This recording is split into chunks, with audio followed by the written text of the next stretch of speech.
you guys saw the clip of this where Chinenye was applying the makeup onto Chris. Like, that is the clip that made me want to watch this film. Like, I wasn't going to watch this film. I was kind of like, I beg, Chinenye, see, like, I saw what I thought it was about. I'm like, nah, I'm not here for this. But once I saw that clip that, like, literally she was practicing makeup on him and homeboy was, he was too ready to participate, okay? And when she was done, he was feeling himself, okay? Or herself, should I say. But yeah, it was funny though. So I decided to go ahead and watch the film. It wasn't bad, it was all right. Basically, it's a movie where Chinenye and Bright Morgan, the guy on the right-hand side, are in a relationship. Not married, but they're in a relationship. But all Bright is bringing to the table is money, provision, like financial security. But they don't gel personality-wise. Like, he's very boring, very monotone. Like, he has no bone of excitement in him. All he knows how to do is work and make money, literally.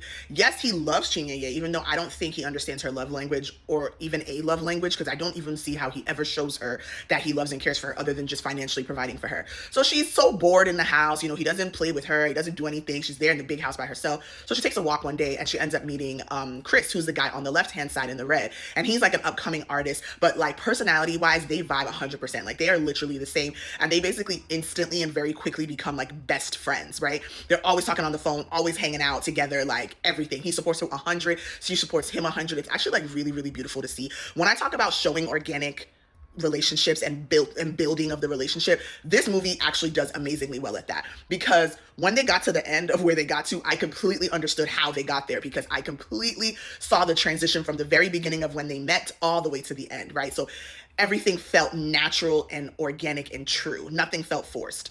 So in any case, once Bright Morgan learns of this relationship, he feels threatened. Obviously, at the end of the day, even though Chinenye is telling him that Chris is just a friend, he knows better. He knows that that is a man and he probably likes his girl. So he starts restricting her, controlling her, takes away her phone.